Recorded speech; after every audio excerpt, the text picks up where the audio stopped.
मेरे पिछले वीडियो में आपने देखा होगा कि मैं निकल पड़ा था नागों के जंगल नागबनी की ओर। अखनूर रोड से होते हुए मैं पहुंचा हुआ था महाराजा हरि सिंह नागबनी स्कूल के पास। उसके बीच से होते हुए मैं पहुंच गया था इस मोड़ पे जहां पे लगा हुआ है बोर्ड नाग मंदिर का। और फिर आगे बढ़ते हुए मैं फाइनली पहुंच गया था नागों के जंगल नागबनी के नाग देवता बाबा टल्लन के मंदिर पे। पूरा जंगल जैसा लग रहा है, जंगल का फील दे रहा है ये, मगर है खेतों के आसपास ही। ये लो जी पहुंच गए हम।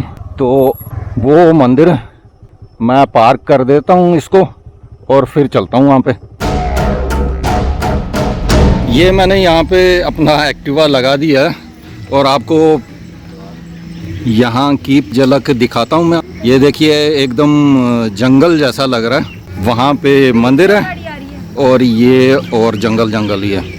आज क्योंकि बड़ा दिन है तो इसलिए ये लोग इतने आए हुए हैं, गाड़ियां हैं, ये सब नॉर्मली ऐसा होता नहीं है यहाँ पे।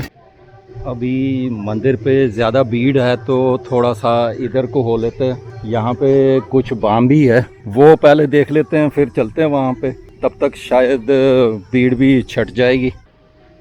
बाम्बी तो है यहाँ पे, पर पिछले कुछ दिनों में बहुत ज़्यादा बरसात हुई है यहाँ, तो लगता है कि ये धुल गई है, इसकी मिट्टी धुल गई है। अब इसमें ये कपड़ा ही रह गया है और ऊपर है वो थोड़ी सी दिख रही है वो वहाँ पे।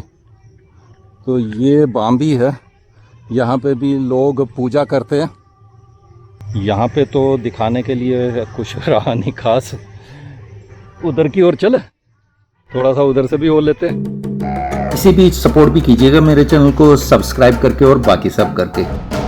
इस ओर तो सारा जंगल ही है, इसके पार यहाँ पे खेत है, मगर बाकी तो ये सारा जंगल ही है। जहाँ तक मेरी इंफॉर्मेशन है ये सारा जंगल वाला इलाका खेतों को छोड़ के वो इसी नाग मंदिर का ही हिस्सा है। कहते हैं कि पुराने ज़माने में यहाँ पे बड़ा मेला लगता था खास दिन पे, तो उस दिन में भी यही जगह इस्तेमाल की जाती रही होगी उस ज़माने में। तब तो ये जार जंकार नहीं रहती होगी महाराजा के ज़माने में। तो कहते हैं यहाँ पे घुड़दौड़ होती थी और बाकी गांव के क्राफ्ट्समैन आते थे अपने वो टूल्स वूल्स लेके, तो बाकी गांव वाले लोग खरीदा करते थे उन्हें। अब तो वो हिसाब चलन वलन रहा नहीं, ना ही राजा रहे। अब तो सब आप देख ही रहे हैं कैसा है। यहाँ पे ये छुटकू सी नहर है।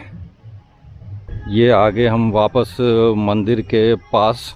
अब मुझे लगता है कि चला जाए मंदिर पे। मंदिर पे ज़्यादा भीड़ थी तो मैं थोड़ा सा रुका रहा जब तक कि लोग चले गए। अब वो चले गए तो अब मैं चलता हूँ। एक कथन के अनुसार कहा जाता है कि यहाँ पे मंदिर 15th सेंचुरी में बना था, पर अब इस वक्त उसकी एग्जिस्टेंस है नहीं यहाँ पे। अभी तो ये सब मॉडर्न कंस्ट्रक्शन है, इसलिए मैं वो सब कंफर्म कर नहीं पाऊंगा। आसपास भी कुछ उतना पुराना एग्जिस्ट करता नहीं है। अब यहाँ के पंडित सुरिंदर जी से कुछ यहाँ के बारे में जानने की कोशिश करते हैं। बाबा बासकीनाग होए ना, बासकीनाग दे 4 पुत्र होए। 4 पुत्र बाबा भैड़, बाबा काई, बाबा सुरगल, ये बाबा टल्लन। अभी ये डोगरी में बता रहे थे कि इनके अनुसार वासुकी नाग के 4 बेटे थे, पहाड़ देवता, काई देवता, सुरगल देव और यहाँ के बाबा टल्लन। बाबा बासकीनाग होए ना, ये भद्रवाह में जगह है। हाँ जी, हाँ जी। उनके बेटे हैं, ये 4 पुत्र हो, 84 पुत्र है उनके। हाँ जी। फिर बाबा टल्लन है, ये इनका नाम है बाबा टल्लन। बाबा टल्लन। बाबा टल्लन जी। जी। बाबा भैड़ जी हैं जो नगरोटा में। हाँ जी, हाँ जी। बाबा काई हैं जो अखनूर में है ऊपर जाकर। हाँ जी। बाबा सुरगल है जो घर घर में निकलती है वर्मी है। हाँ जी। उनको बाबा सुरगल कहते हैं। अच्छा। ये नाग बनी है, नाग बनी नाम ही इनसे है, नागों की बनी है। अच्छा। कहते हैं यहाँ पे पुराने ज़माने में जब राजाओं का यहाँ पे हुकूमत थी तो यहाँ पे मेला भी लगता था। मेला अभी भी लगता है, बैसाखी के दूसरे दिन मेला लगता है इधर नाग पंचमी में। अभी एक ऋषि पंचमी आएगी 8 सितंबर को है वो। अच्छा अच्छा। वो हमारे डोगरे ज्यादा ऋषि पंचमी मनाते हैं। अच्छा अच्छा। नाग पंचमी पूरे देश में मनाई जाती है। हाँ जी, हाँ जी। 28 एकड़े जंगल है, अभी भी ये जंगल है। 28 एकड़े 2 मरले इनके नाम पे ही छोड़ा है। अच्छा, ये जो इलाका जो सारा ये जंगल जैसा है वो इन्हीं का इलाका है। नाग बनी इनके नाम पे ही है। क्या ये बताएं? 9 पिंडियां हैं पर चीन जो है ये बर्मी है पीछे। ये नाग लोगों ने चढ़ाए सारे जो भी है। ये नाग चढ़ाए हुए हैं और ये जो ये पीछे ये बर्मी है ये सारी। यहाँ पे जो ये कुंड है इसमें बर्मी डालते हैं, वो डालते हैं ऑफरिंग्स जो नाग देवता को होते हैं। और ये यहाँ पे नाग देवता की मूर्ति है। जैसे आप देख ही रहे हैं फन। पंडित जी, ये बाहर जो ये तालाब है उसके बारे में कुछ बताएं। स्किन डिजीज कोई भी होवे ना, हाँ जी। सब ठीक होते। 5 ऐतवार नहाओ इधर, हाँ जी, हाँ जी। सब ठीक हो जाएगा। तो इसमें भगवान की वो कृपा है यहाँ पे कि इससे ठीक हो जाते हैं। जी जी। यहाँ पे इन पेड़ों के नीचे ये आराम कर रहे हैं। और ये रहा तालाब, वही जो पंडित जी ने बताया जिसके बारे में। इधर तो इन्होंने रास्ता बंद कर दिया है, तो ज़बरदस्ती तो मैं जा सकता हूँ उस ओर, पर जाने का कोई मतलब नहीं होगा, तो यहीं से लौट जाता हूँ मैं। मुझे लगता है उस ओर भी चलता हूँ मैं, यहाँ से रास्ता उस ओर है। उधर की ओर मुझे दिख गई थी कुछ देहरियाँ जैसी, तो वहाँ से भी देख लेता हूँ क्या है। तो ये है वो 2 देहरियाँ जो मैं बोल रहा था आपको। चलता हूँ उधर की ओर। आज नाग पंचमी है, कहीं नाग वाग न निकल आए कहीं से। इसके अंदर क्या है, किसी के देवते हैं। तो ये है यहाँ पे। अब उधर वाला भी देख लेते हैं। तो ये है दूसरा, इसके अंदर भी दिखा देते हैं आपको क्या है। ये है। तो ऐसी जगहों को मैंने सुना है कि डिस्टर्ब करना नहीं चाहिए। लोगों के देवताओं का वास होता है, तो क्या ज़रूरत है वहाँ पे कुछ ऐसा करो जिससे वो नाराज़ हो जाए। यहाँ पे आने पे मज़ा ये है कि अभी तो बरसात है, उमस है, लेकिन पेड़ों के नीचे यहाँ पे खूब हवाएं चल रही हैं, ठंडी ठंडी। और यहाँ पे कौवे हैं, चिड़िया हैं, लगातार किए जा रहे हैं अपनी आवाज़। मंदिर तो है ही है, उसकी घंटियाँ तो आपने सुनी। और मेरे पीछे ये देहरिया, वही जो अभी मैं आपको दिखा रहा था। अब यहाँ से मैं आगे चलता हूँ उधर की ओर और देखता हूँ कि वहाँ कुछ राजा के ज़माने का कुछ बचा है कि नहीं है।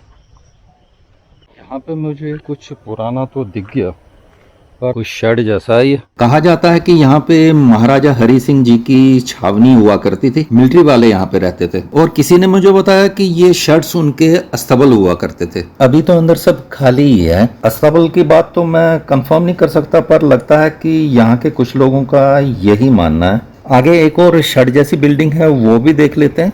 हो सकता है ये वाला उसी ज़माने का हो, क्योंकि इसका दरवाज़ा तो पुराना ही लग रहा है। ये हो सकता है अस्तबल रहा हो उस ज़माने में। यहाँ कुछ नहीं है, बस कबाड़ा रखा हुआ है। तो फिर चलिए वापस ही चलते हैं। यहाँ पे कुछ पुराना जो मुझे बताया गया था, इसलिए मैं यहाँ आया था, नहीं तो यहाँ आने का कोई मतलब नहीं था ना। पर क्यूरियोसिटी मेरी इसलिए रहती है ऐसी जगहों को देखने के लिए कि कुछ पुराना हो तो वो मैं रिकॉर्ड कर लूँ आगे के लिए, क्योंकि जो अभी है कोई ज़रूरी नहीं वो आगे तक रहे, लेकिन मेरे वीडियो में रहेगा। अगर आगे कहीं कभी कोई उसके बारे में जिज्ञासु हो और वो पता करना चाहे, तो कम से कम मेरे वीडियो से उनसे पता तो चलेगा कि क्या था और क्या नहीं। तभी मैं ऐसी छोटी या बड़ी जगहों के वीडियो बनाता हूँ। वहाँ तो कुछ खास था नहीं, पर यहाँ सामने एक बहुत ही बड़ी बांबी है, वो मैं आपको दिखा देता हूँ। ये देखिए, बारिशें हुई है ना, इसलिए थोड़ा सा वो धुल गया है, नहीं तो ये इससे भी बड़ी रही होगी। यहाँ पे किसी ने खीर भी चढ़ाई है और दिए भी है। चलिए मैं चलता हूँ यहाँ से और एंड करता हूँ इस वीडियो को। आप सब्सक्राइब कर लीजिएगा मेरे चैनल को। मैं मिलता हूँ आपसे अपने अगले वीडियो में, तब तक जूले, नमस्कार, सत श्री अकाल।